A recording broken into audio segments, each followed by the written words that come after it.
Alright, Ulm, turn 96. As should be clear from the title, the game is about to finish, so I'm going to kind of just speed through this turn and next turn, and then, kind of talk reflections. The rating continues apace. Most of these not very interesting. This one was a little interesting, looking through the turns, and, spoiler, we actually lose this. I was like, how on earth does a Wraith Lord lose to 1 PD? And of course the answer is lightning, of course.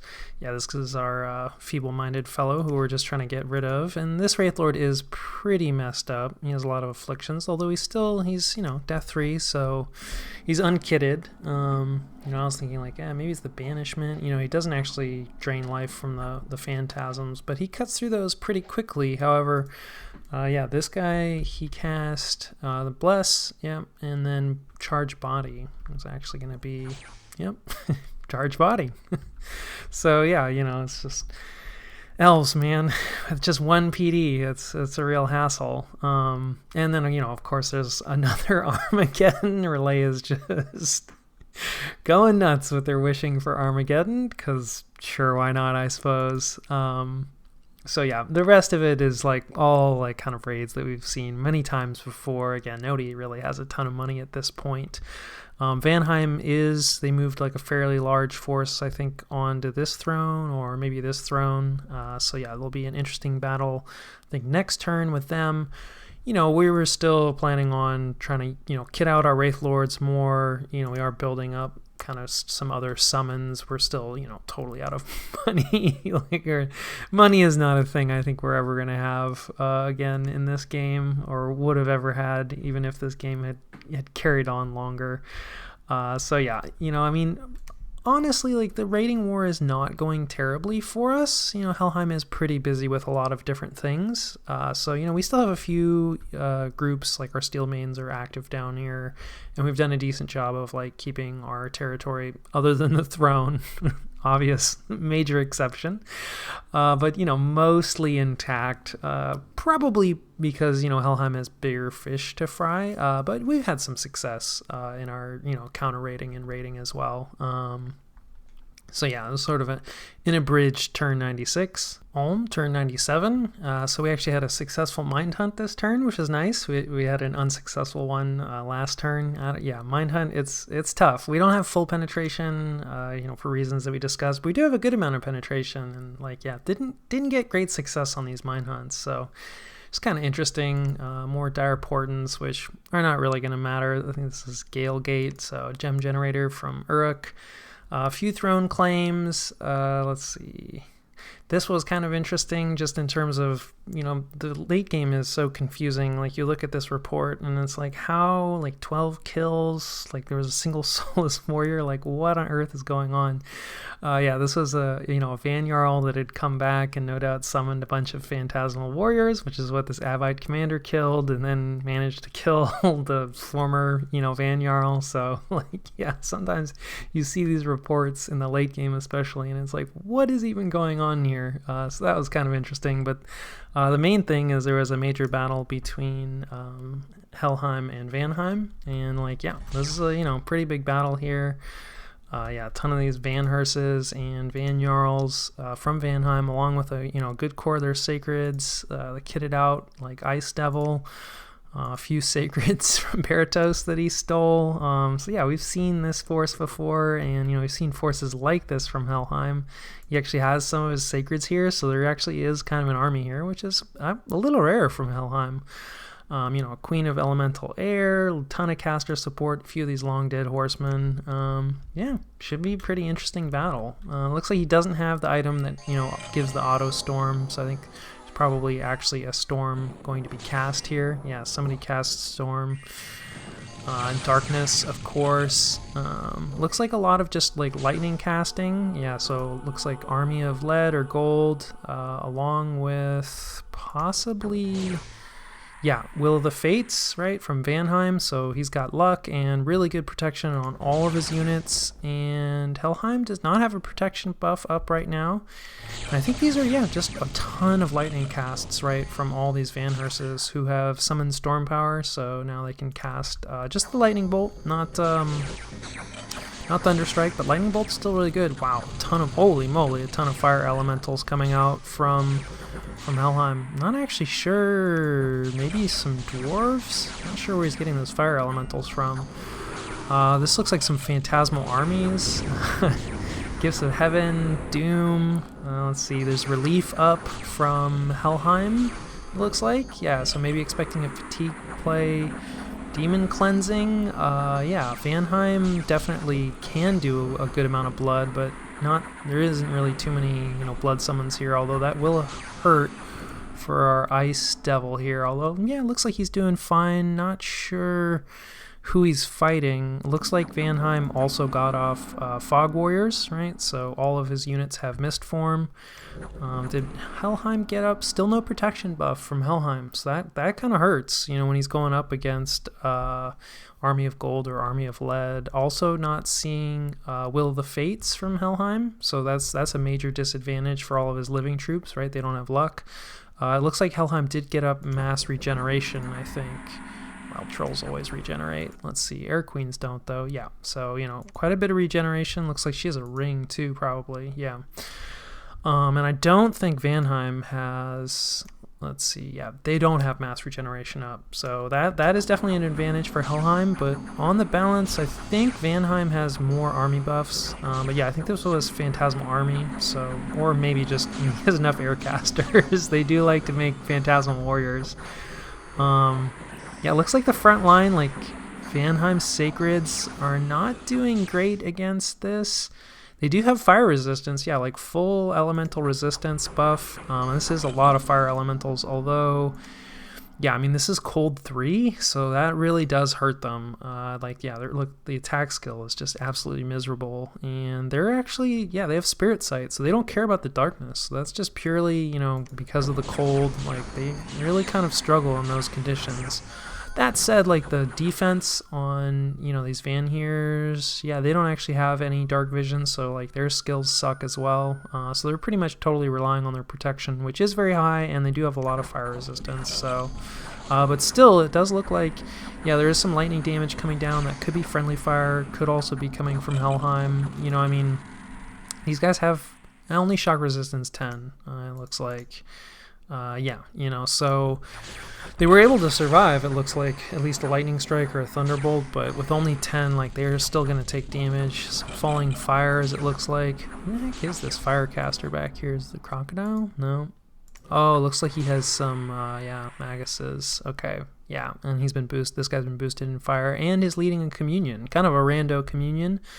Well, not too rando, yeah, mostly Maguses. That's cool. Although the Lizard Shaman, oh, he's just on his own. Maybe here for like anti-magic or, yeah. What did you do, Lizard Shaman?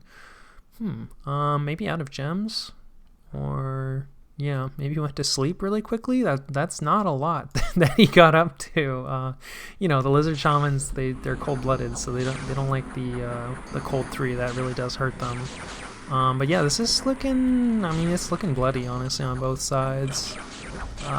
There's still a decent amount of Helheim Sacreds hanging out. Looks like some of the casters are moving forward now on advance and cast spells on both sides.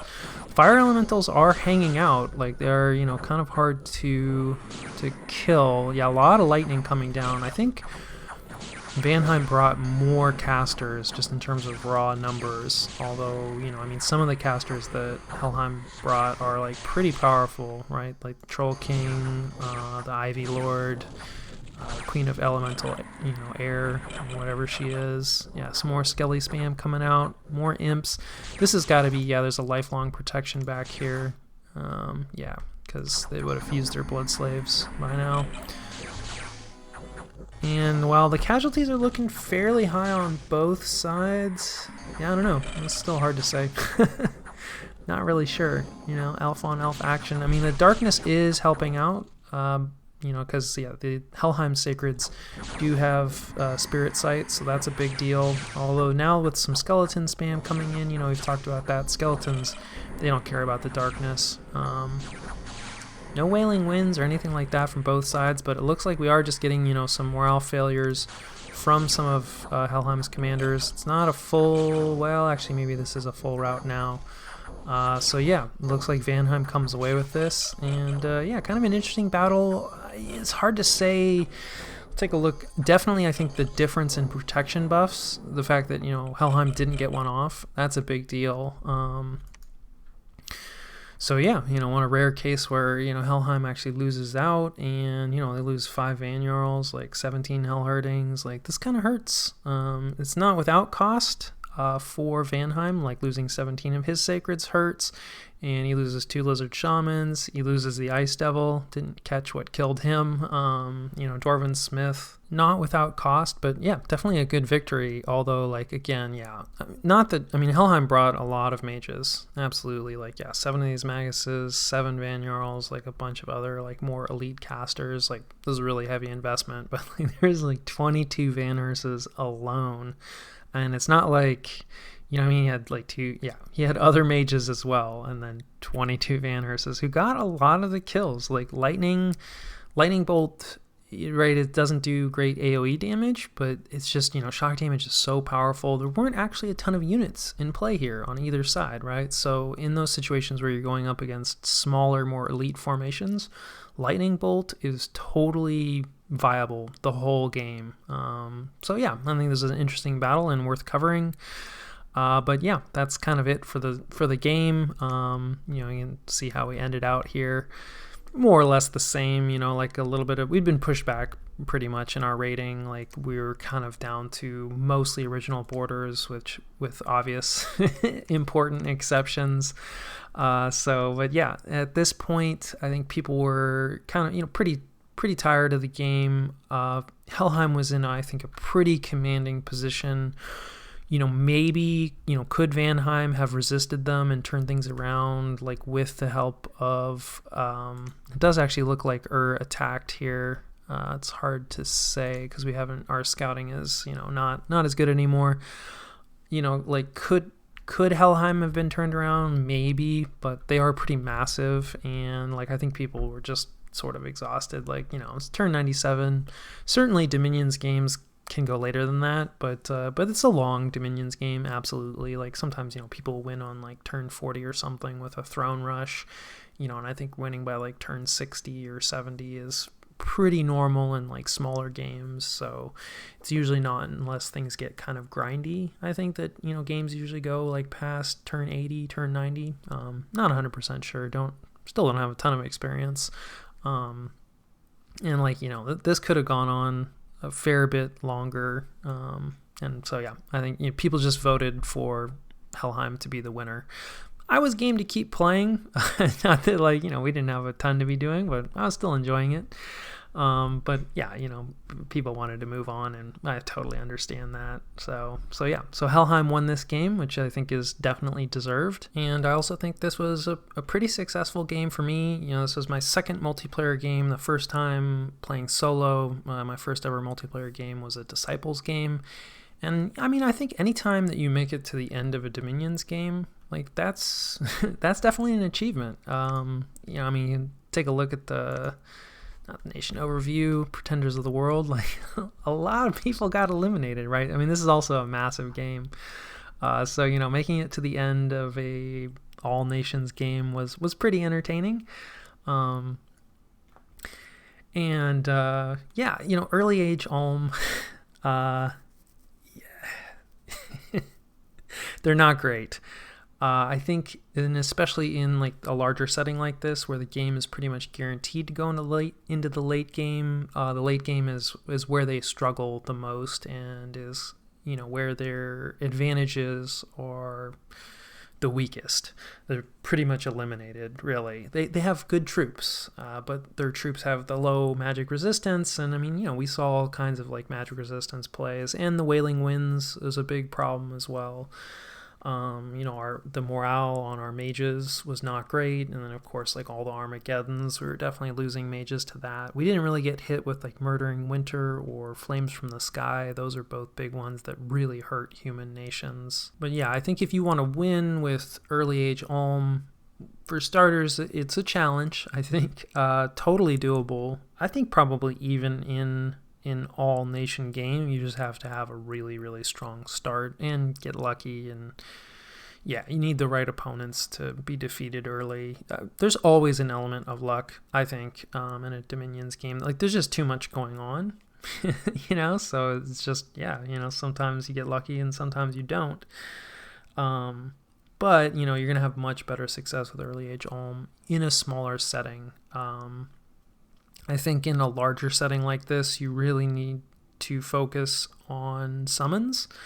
I think, conjurations, summons in general, I think in vanilla Dominions, a lot of them are pretty garbage and kind of waste of gems. That said, because of the inherent weaknesses that early age Ulm has in the late game, I think you do need to figure out a way to transition into something. They don't have any national summons. Like, a lot of the best summons tend to be national, and I think you get the bears, which not good. I don't even think they're sacred for early age Ulm. So you have to rely on like the generic summons. But even considering that, the generic summons aren't the strongest, I do think that, like, if you're going to look at a late game strategy with early age Ulm, you do need to focus on transitioning into summoned mages, especially. And I did okay with that, but yeah, could have done more. Probably summoned like too many Vine Ogres, I think, overall. That was definitely something. And then, of course, I talked about the trolls. That was a mistake.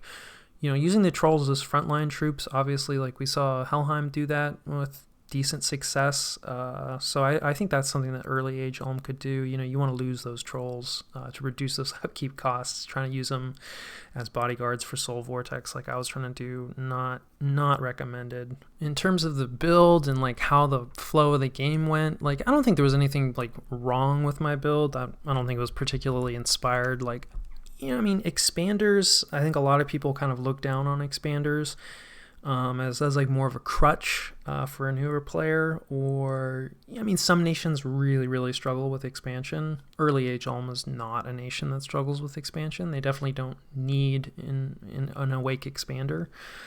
The monster chassis do fall off later in the game. We saw like our pretender did a few things, but wasn't great. Like, it was a high level Earthcaster, and that's kind of more or less what we could use it for later in the game, which is fine.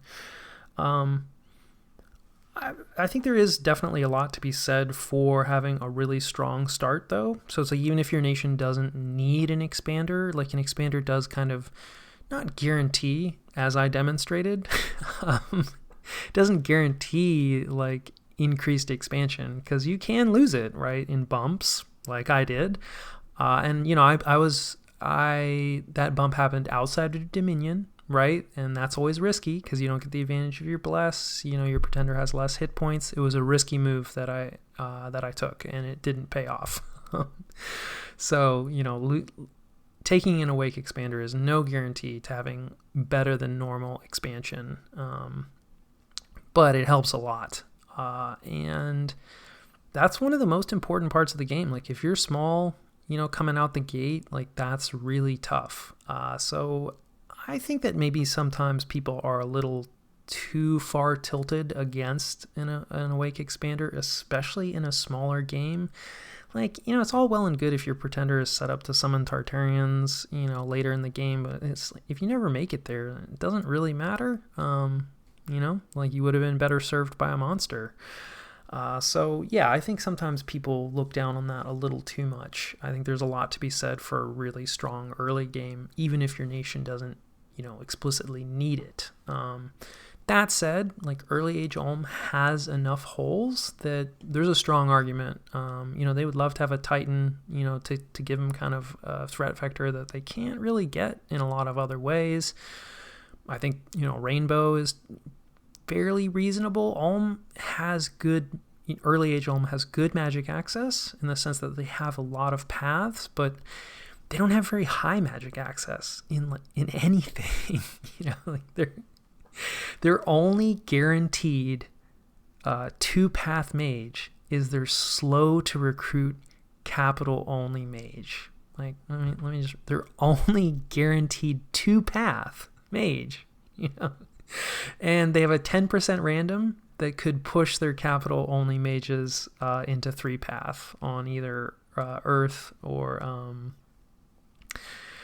nature, and they can get 3 nature on some of their recruit anywheres. So you can get 3-path mages, but you're relying on a very rare random, right? Either in your capital only slow to recruit, 10% chance, so it's just not likely to happen, and it can happen in other paths that result in not a 3-path mage, and then your recruit anywheres can get Earth 3. But it's pretty rare, even though that random that they get, it's 50% that they're going to get 3 paths, but then that 3rd path can be split across a lot of different places. So they gotta hit Earth, 2 times, and one of the randoms they only get 50% of the time.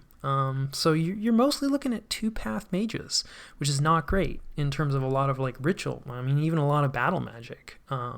So having something that's kind of rainbowy, that's going to give you high path access in a lot of different paths, I think is perfectly reasonable for early age Ulm.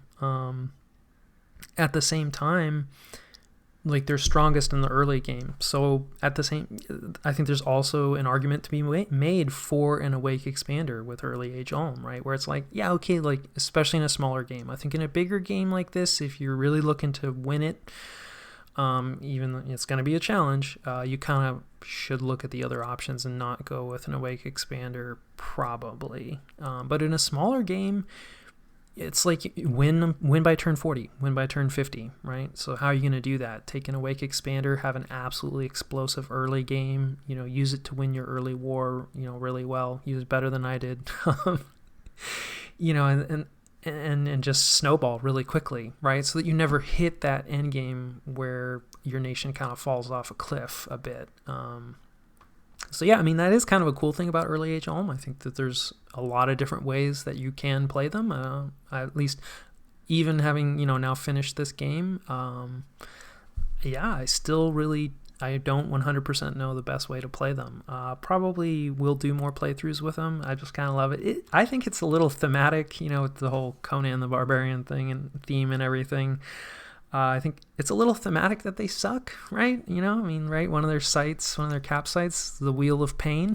So, it's just, hey, you want to play early age Ulm? Like, suck it up. Deal with it. In terms of this playthrough specifically, I think, Kailasa was a perfectly reasonable target, even though we just accidentally went that way, because of the bump that went poorly for us. I had never fought a monolith before, so I just didn't handle that very well. But otherwise, like, I think that war went pretty well for us. Like, a lot of the field engagements we did pretty well. Early alteration is reasonable as Ulm. You want to hit alteration 2 for that earth meld. And then Swarm is like really powerful and useful kind of all game long. And I think, we used Swarm pretty well, against the Sacreds. With the Monolith, like, I think just more of those great swords of sharpness. I just didn't have the numbers, really. I just didn't really appreciate, like, how many I needed. I think, like, if you're looking at, like, counter thugs, right, or super combatant killers, I think generally, like, more cheap options is better than, like, 1 or 2 kind of, like, overkitted solutions. Not that, what I had was overkitted, I just didn't bring enough answers. It was too diluted. In a large battle, there's a good chance that, stuff isn't going to connect. And then if it isn't a large battle, then great. It's like if you overbring great swords of sharpness or whatever, then, like, great, you'll just kill that monolith or whatever, like, really quickly. I think the other big thing is probably over-recruited Steel Maidens early on. They're really good. It's not that Steel Maidens are bad. It's just, I think there would have been a case where getting some of those Sacreds, some of our Sacreds, or some of these Iron Warriors, right, these two-handed guys, to help cut through the monolith's protection, I think would have been really helpful. I think having only Steel Maidens, we had Axe Warriors as well, but it just wasn't quite enough. Like, it wasn't an answer for the monolith. And while, yes, like, the great swords were a good answer, totally acceptable answer to a monolith, just having some some regular troops in there that are at least going to do chip damage is going to help, if your swords don't make contact or they die to other stuff. So I think, army composition could have been a little better, but, again, I never really fought a monolith, so all things considered, that war went okay. I think, that's probably where I, lost the game, if you will. I think in a really large game like this, you need to snowball, right? You need to maintain your momentum more or less the whole game, because there's going to be people that do maintain their momentum. So that was probably the moment, honestly, probably when I lost my Awake Expander. Who knows, right? Those things are so hard to judge, but that was just losing the Awake Expander alone was a serious loss of momentum, right? Because that was something I was planning on using to, capture more independent provinces that now I couldn't, and instead got locked into this war with Gaelasa, who ended up being a good target for us. But then I think, maybe could have recovered from that, but then having multiple nasty failures against that monolith, forget it. There was no way, especially with this nation, that I was ever going to win. And got pretty lucky that nobody decided to eat me while I was busy learning with the monolith. So again, always an element of luck. But yeah, so, that war went okay. And then, the next war against Niflheim, I knew about Nifl Jarls, I don't know, I just, in my mind, it's you don't need to worry about an invasion if there isn't a big stack on your border. Obviously that's not true when, somebody can just use super combatants and heavy thugs like Nifl Jarls to go hit a bunch of your provinces. So that was a bit rough. Definitely a bit of a learning experience there, where it's just because there isn't a large army on your border doesn't mean that you're safe from attack. So yeah, and then learning about Soul Vortex, I knew about Soul Vortex, but didn't quite realize how effectively it melted low magic resistance units, right? So the Almish troops. So that was a good learning experience. But I think getting to use some of the morale plays. We had some good battles against Niflheim. We were able to kill some Jarls. That was overall a pretty successful war. We didn't come away with that much. And Helheim coming in, they did the majority of the lifting in terms of taking Niflheim's infrastructure, although we definitely did a lot of damage to their armies and, to their Jarls. So that was overall a decent war. That was another place where, I was probably still using too many human troops, right? It's you never want to bring, I think I adequately demonstrated that you never want to bring a bunch of steel maidens or axe warriors against a Nifl Jarl, right? Maybe if the bless is terrible and it's an unkitted Jarl, then sure, I'm not saying that they could never kill a Jarl, but against a competent player, and I think that Niflheim player was perfectly competent, with a decent bless, forget it. There's no way. And some research as well in that case. So that, definitely a place where, and again, most of my experience was in single player. So fighting against super combatants, the AI will definitely gear up units in really bizarre ways and just throw them in, but I wouldn't, call them super combatants or anything like that. So that was definitely an element of the game that was new to me, and I'd only really, seen theory crafted. So that was a really fun war and really interesting and went okay. And then, we had the war against Macone, which I think was probably my best war. Just mainly Macone had been really weakened and it was a 2v1, right? So I think that was not the only war that I picked. It was half and half, right? Because the Colossa War, we sort of just fell into. Niflheim attacked us. We chose to attack Macone, which was not a betrayal or anything, but we had a long-standing non-aggression pact, and that was part of the reason that I had made it to that point in the game was that, we'd had a safe border, and I think it helped both of us. And it's just like I said, it was a good war for us to take. That was probably the war that we gained the most for the cheapest amount, right? And anytime 2v1, like that's really nice. It's going to make your war a lot easier. And they had lost a lot, like fighting against Hinnom, because they were in a really like long, tough, grindy war, which is just, you don't want to be in those kind of wars. Kind of demonstrates that it's like, eventually even your fumbling, bumbling neighbors, such as myself, will figure their stuff out, and then look to eat your stuff. So I think that war, went decently well. We definitely took some losses. Remembering those shadow blasts, like those were a little scary. We had a couple lucky moments there where our hero survived, and I think the Macone player did pretty well. They had some awesome cap defenses against Hinnom. Poor Hinnom. So it was a fun war to watch, though, definitely. So I think our war against Macone was well timed, and it was probably our like most effective war. But that was mostly just the diplomatic situation, I think, as opposed to any inspired play on my part.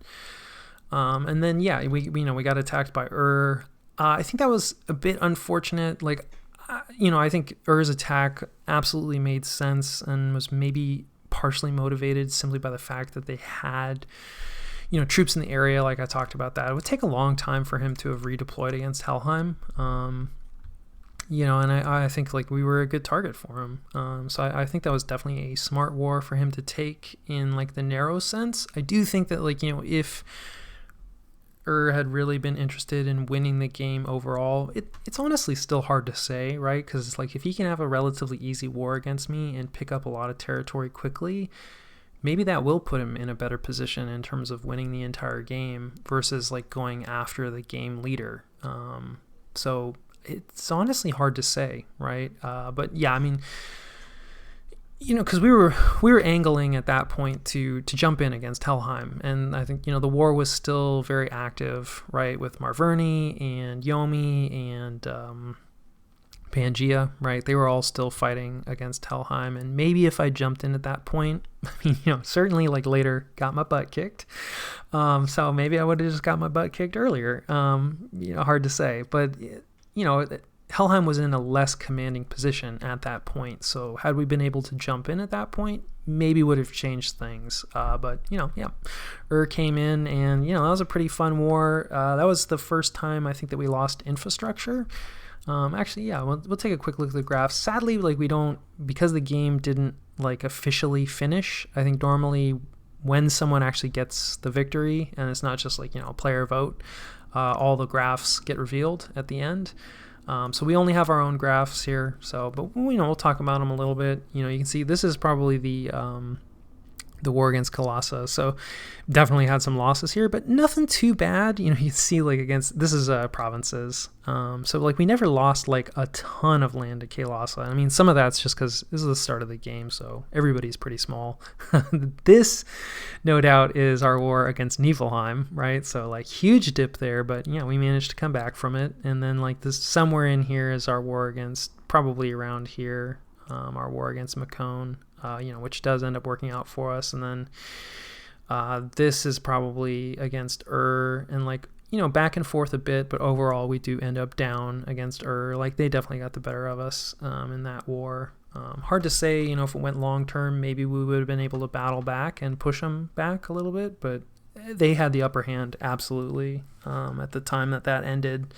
And then, of course, this was our big attack against Helheim. Like, decent, you can see our graph jump here. But then, like, we got turned around pretty quickly. And, like, we didn't lose, like, a ton overall. But you can see, like, the trend is definitely, downwards. So we were definitely losing against Helheim. I don't think there's any confusion there.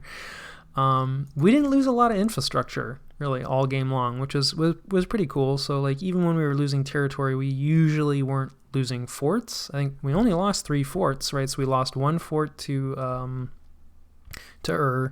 like our research center, in that cave that we weren't able to defend. And then we lost the throne, of course, and Niflheim, to Helheim.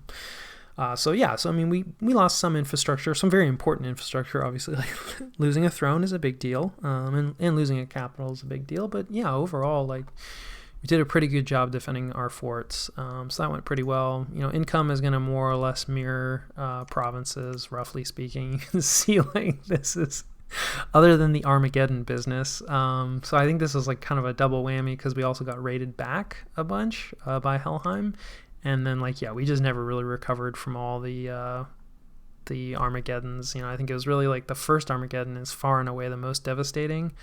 I think like the repeat casts maybe will break player morale, but probably not really worth it. You can see that, I mean, it's just night and day. And again, some of this is due to the raiding, but we were getting raided by Helheim, in subsequent turns. So not really sure.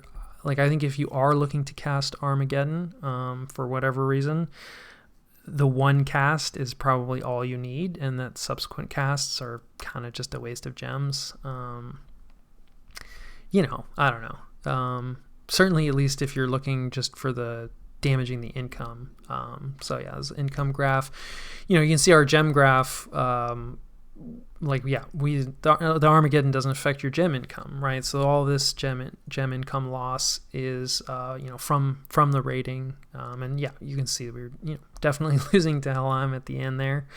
Our research, you can't really, it's hard to tell without other players comparing it. We can take a look at what we finished out overall, but our research graph never really took off. You can tell just from, I've seen some other research graphs. This is not great. I think this is when we started making lanterns. So you can see a bit of an inflection there where, really, I hesitate to say take off, but, started to do a little bit better. I think we finished with respectable research, but nothing amazing. Dominion, I don't know, not one of the more interesting graphs. Our Dominion was okay all game long. Nothing amazing. Army size is going to kind of mirror, you can see we started taking some really huge losses to Helheim. That probably because you can see okay, we definitely took some losses to Kael'thasa, and then honestly against Niflheim, we lost more provinces than armies, really. I would say it's it doesn't register quite as strongly as compared to the province graph. It's pretty stark, but we didn't actually lose a ton of troops to Niflheim. But against Helheim we lost a lot of numbers, and then ascension points not too interesting. In terms of Dominion, nothing amazing. We didn't have great candle strength anywhere, but we had a solid core of Dominion. Our Dominion didn't really get strongly challenged at any point. Having a throne to push does help. I think that's all to be said about Dominion. And then in terms of research, we hit 2 9s, right? So this is almost turn 100. So I think it's completely. There were probably people that finished everything, right? Completely researched everything, or were close. Our research was not great, but we don't, blood is we never really got into blood. So that's kind of the one gap, I would say, right? It's for a game that goes this long, getting into blood is never a bad idea. Something to be said, if you blood hunt down your population, well, who cares about Armageddon, right? You already turned that into blood slaves. So, something to be said for that. But even though our research wasn't great, I think that we had enough tools. The reason that we lost, I think, was not because of where our research ended. There's maybe some arguments to be made during the game, right? When we hit certain timings was maybe too late.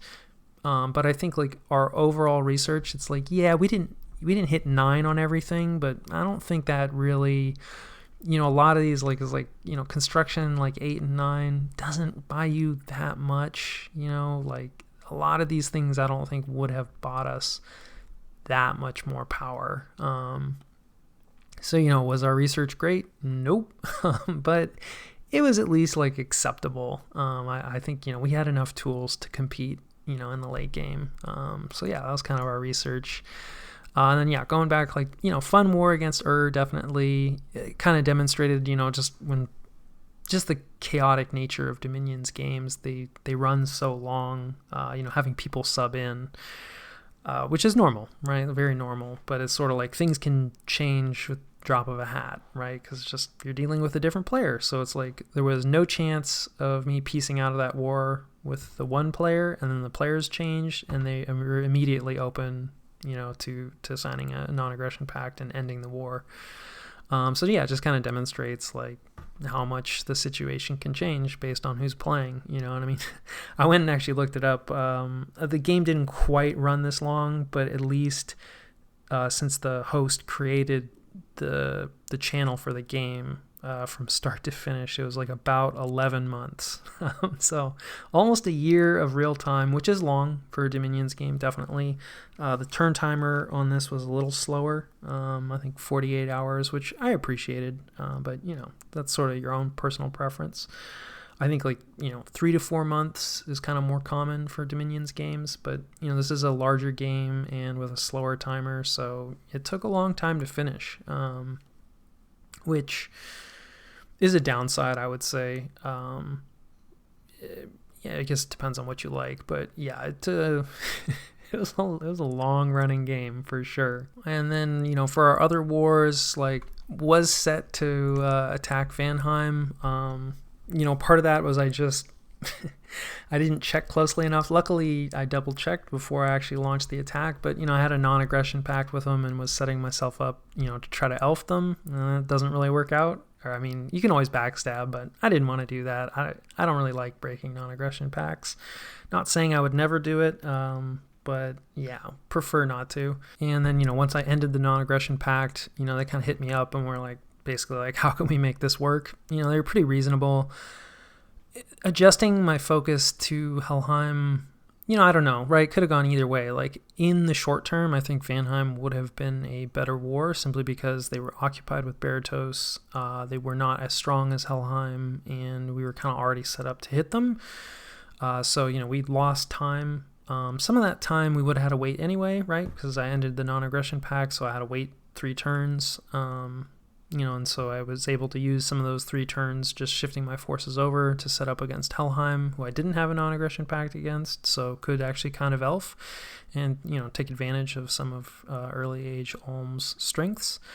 But yeah, I think Vanheim would have been an easier war for us. I don't think they would have, I think probably still would have lost. They had some really strong armies, absolutely strong research, a lot of mages. And then, of course, obviously, I think it would have made the win that much easier for Helheim. Not that I think we really, maybe a minor speed bump. I don't think I slowed down Helheim all that much. But, in terms of the overall game state, I do think that attacking Helheim was the right move in terms of trying to, win the game. Not that I really felt that I could win the game at that point, but, it was, they were obviously the game leader. And we're getting close to actually closing it out. And Vanheim was probably the second strongest player. Hard to say. Was decently strong as well. But if we were gonna have any chance to stop Helheim, having Vanheim as an ally and unweakened from fighting me was definitely going to be necessary. So, definitely it hurts transitioning forces like that when we were set up, but because I messed up with the non-aggression pact, that kind of made that shifting the attack focus make a little more sense. Obviously the war against Helheim went really, really badly. I knew that Wailing Winds was going to be coming out. I don't think I really did enough against Darkness. I think against Wailing Winds we would have been okay, which I think was kind of demonstrated by the battle that we had on top of the throne. Really the thing that made our attack so miserable was that Dark Skies went up, and I just didn't really, I don't know, that didn't cross my mind. And then for the first battle there was really no way other than having some experience and thinking maybe Helheim is gonna put up Dark Skies for our first big battle. which, like, I don't know, that take some serious guesswork, some very impressive guesswork. So for the first battle, there was really no way that I could know that was coming, because he put it up the same turn that we had the big fight on his throne, where everything just ran away really quickly, because Dark Skies plus Wailing Winds is a really, really powerful combo. And then, like, I think, me going in subsequent turns, I was right around the time that we had Armageddon, so I was kind of looking to reduce my upkeep, and, it was, my morale at that point was a little reduced. It was very sad that, I was like, well, I can't pay for any of this, like, ugh. So yeah, and then also just somewhat, like, not respecting how powerful, like, Dark Skies plus Wailing Winds is, like, in high enemy dominion, and not really thinking about the fact that that army that I had was going to do a lot better in friendly dominion, or even, like, less dominion. So I think that was maybe one of my bigger mistakes in the game, was sort of like throwing myself repeatedly at this throne. Maybe could have won the battle on our throne had we not lost so much and actually pulled back. At the same time, like, I don't think it really would have changed much in the overall outcome. So yeah, I mean, I don't know. That's kind of a review of at least what I remember about the game. If you have made it this far, like, thank you very much for watching.